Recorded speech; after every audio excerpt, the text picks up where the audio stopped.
Dear friends, good evening, namaskar, and peace be on all of you.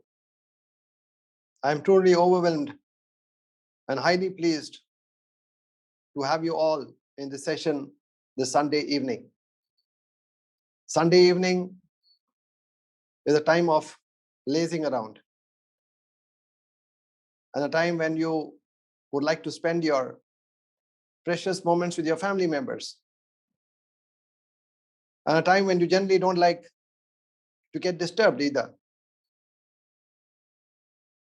And technology has been a blessing in disguise, where it has helped us to connect with the rest of the world by switching on our cell phones and iPads through the link. We are all here connecting to each other. It's truly been a very memorable moment for all of us this evening, that in spite of our prime time to be given to our family members in the cozy comforts of our homes, we are sharing a common platform under the caption Enlightenment. Dear friends,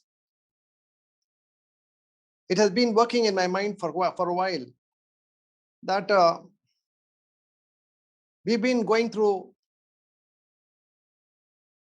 very, very different stages. It's been a roller coaster ride to all of us. We are unable to come to terms with reality. All of us are facing challenges, hardships, difficulties in some form or the other. So it has been a while that things have been working in my mind that we should meet, interact, share our concerns, and seek ways of searching solutions in our way forward.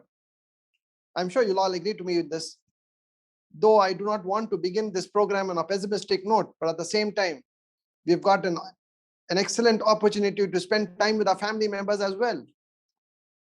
Our lives have been more or less like a rat race, wild rat race, each one catching up with so many commitments outside home that we could hardly find some pleasurable and memorable moments to spend with the family. Whether you call this pandemic, whatever you may name it, at the end of the day, we had an opportunity also to spend time with our family members, which we have been grossly missing for quite a while. In every evil, there's always a good. There's always a light at the end of the tunnel. There's always a silver lining to it. I think all agree that with me. So let's not treat this pandemic with pessimism. Rather, I would consider it to be something like a course correction for all of us.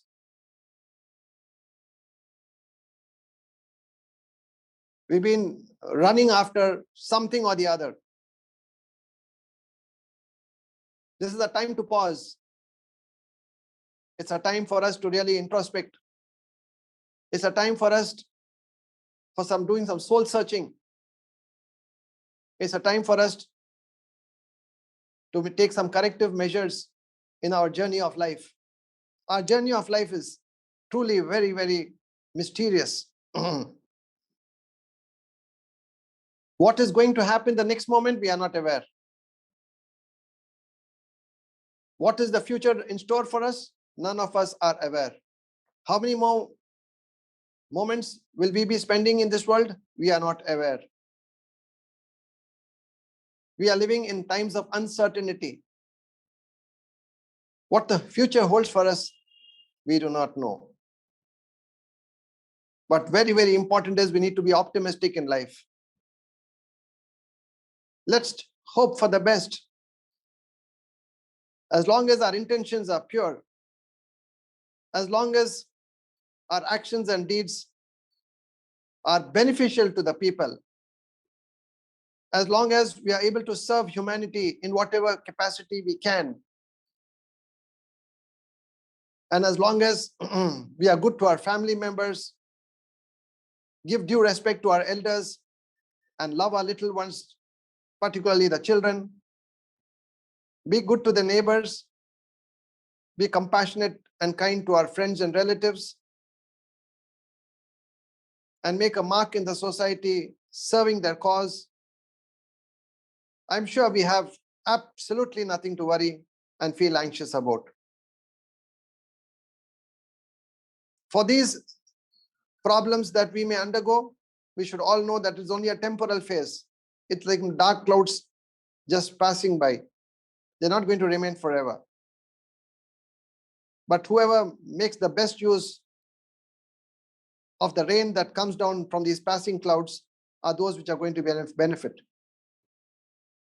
These moments, as I said, is a time of introspection. Let's see and view our past. Have by any chance things have gone wrong somewhere? Have we committed some blunders or mistakes? Have we inadvertently hurt the feelings and sentiments or caused harm or been unjust to anyone around? Let's pause. Let's give a thought to it. Take a firm resolve. That's high time we mend our ways and make our lives interesting, enjoyable, and rewarding as well. Let me repeat, as far as the intentions are good, as far as we learn to be good to people around, no harm is going to come to us.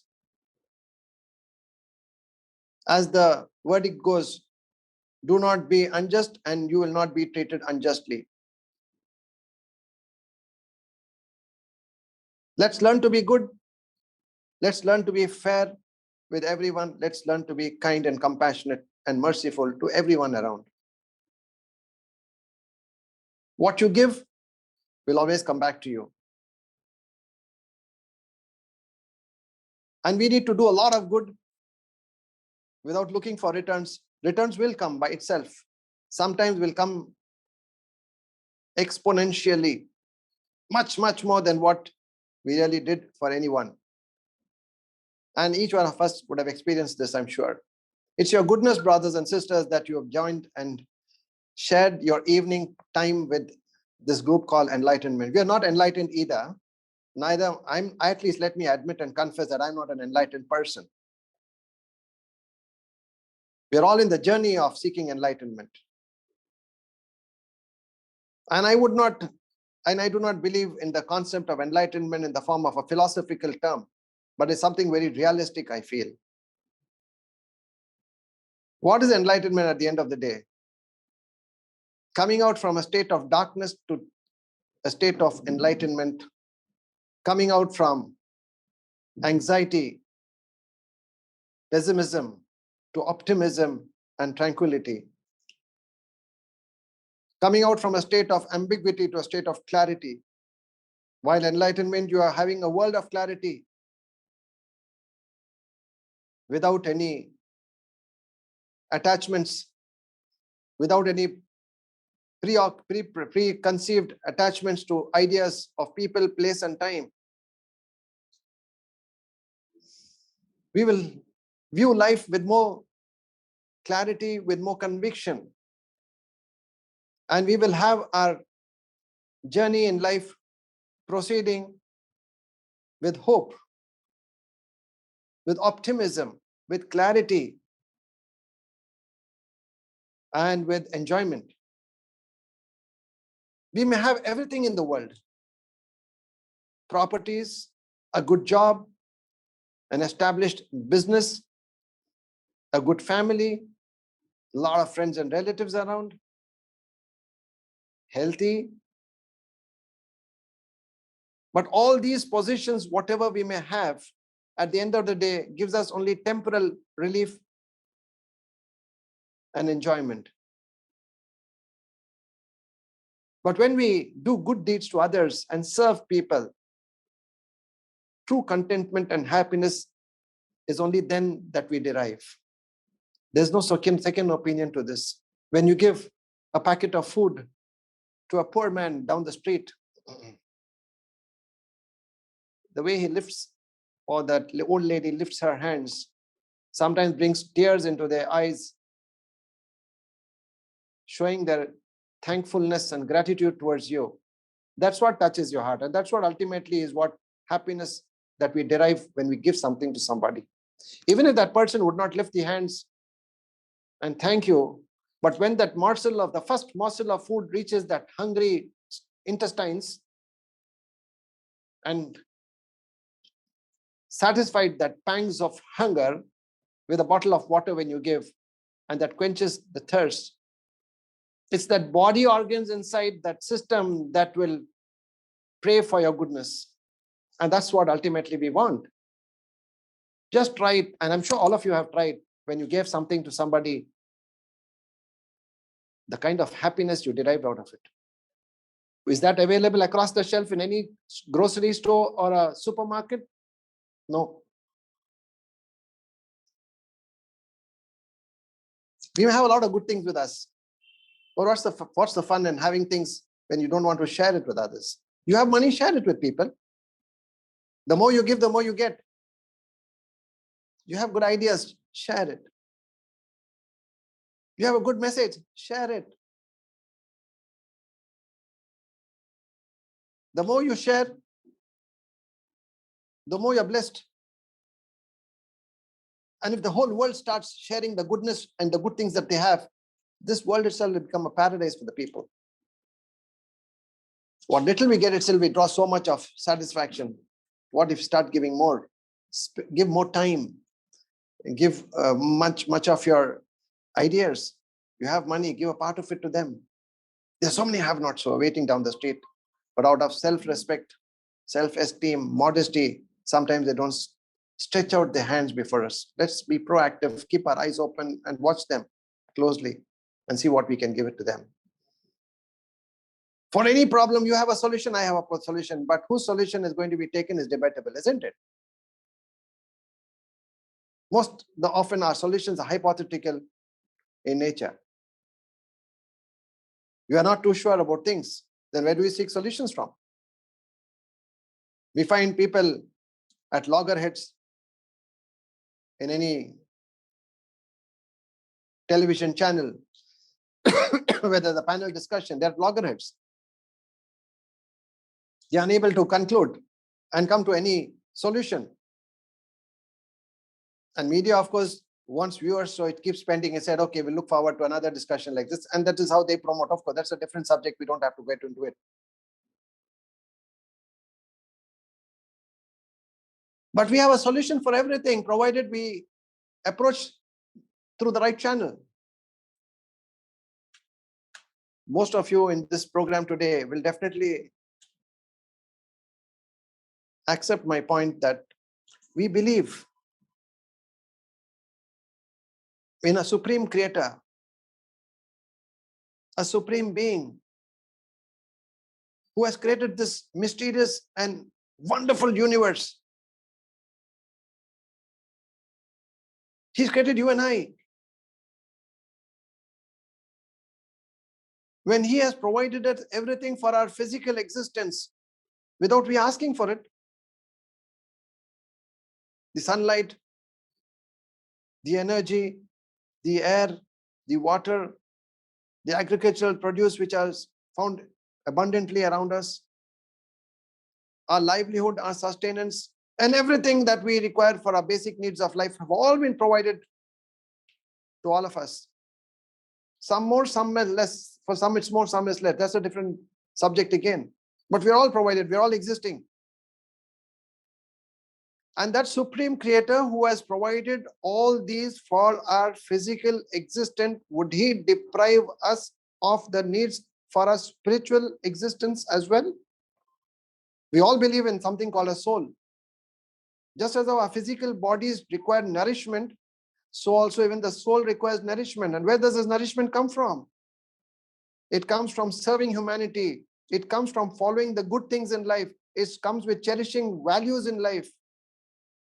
It comes with optimism. It comes with purity of intentions towards others. It comes with justice. It comes with fairness in our transactions and dealings. It comes with truthfulness. It comes with sincerity of actions. And thus Supreme Creator has provided all these to us and said, see, at one point, at one place where your physical needs are taken care of, your spiritual needs are also being taken care of. And this message which the Supreme Creator has given is only the solution for all our problems. And who can be better in providing us solutions than the one who created us?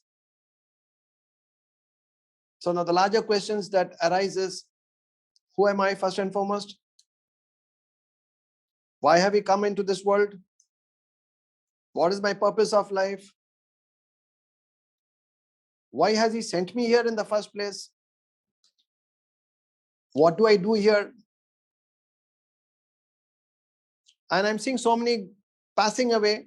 One day even I will pass. Where do I go from here? And what happens to all those good things or bad things people have done? Where is justice for all that? These are some of those particular questions that definitely keep working in our minds at some point of time. And it needs to. These are some of the most pertinent and fundamental questions that should keep our minds always working upon. And to realize and to get answers for all these questions, we definitely have to approach our divine creator who has provided us answers to all these questions.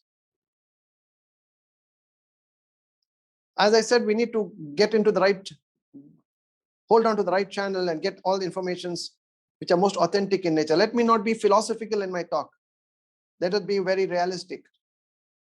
Let us know what is the step forward in taking everybody on board, in taking the entire humanity on board. For all the problems that the people create, for all the injustice and oppression that is created, most often it is out of ignorance. Because they are not able to figure out the very purpose of life and for what they have come into this world.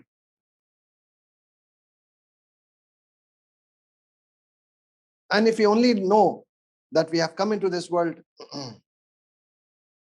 to do the best things and leave imprints on the sands of time, that the people will always remember you as a good person, a good-natured person, who is always helpful, who always has a smiling face, who always we could look forward for any help at any given point of time, and that person was there. These are those values that we need to cherish and take it with us even when we depart from this world.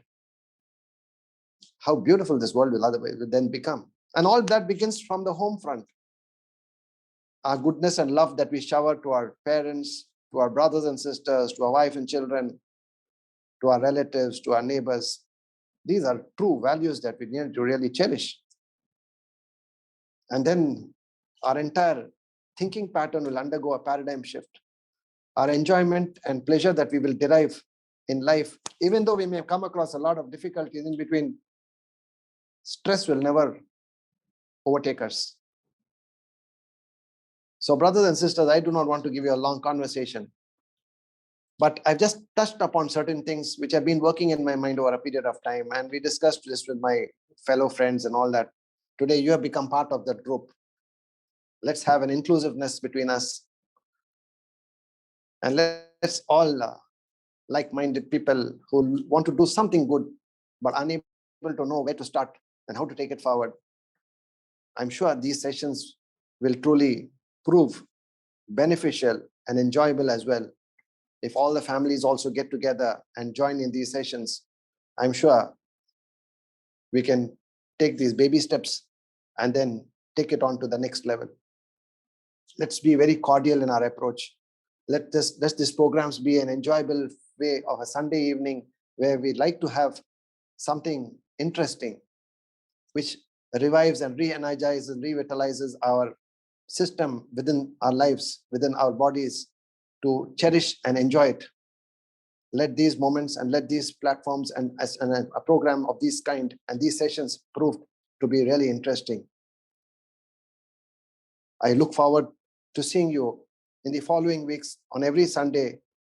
Even the time is open for your suggestions. If you feel that 4:30 in the evening on a Sunday can be altered and changed to some other time, we are open for suggestions to the best of what our ability, whatever we thought morning Sundays, generally there are a lot of commitments and so many people are busy with so many activities. So we thought, a Sunday evening, 4:30 in the evening should be ideal. We are ready for correction and we are prepared to make the change. Either the coordinators will definitely be able to answer you and help you out in this matter. And pertaining to all these things, we have a little more time. We have kept this a 40-minute session maximum. We got to take a Zoom link purposely because we do not want to overstep the time either, because it's a very important evening session. You don't want to take much of your time from your family as well. So it'll be only a 20-25 minutes lecture followed by 10-15 minutes of a question answers and a very light program without hurting anybody's sentiments, without being aggressive, without any kind of unpleasantness. We like to make it as comfortable, as pleasant, and what little we can just pick up the goodness and the good things which would really help us in our day-to-day lives, so that our lives become peaceful, stress-free. Today we can purchase anything in the world, but we can't purchase peace of mind and tranquility. That comes only from the divine being, and who gives it only to those who are good to others. Thank you so much for this patient hearing. Look forward to seeing all of you in the future weeks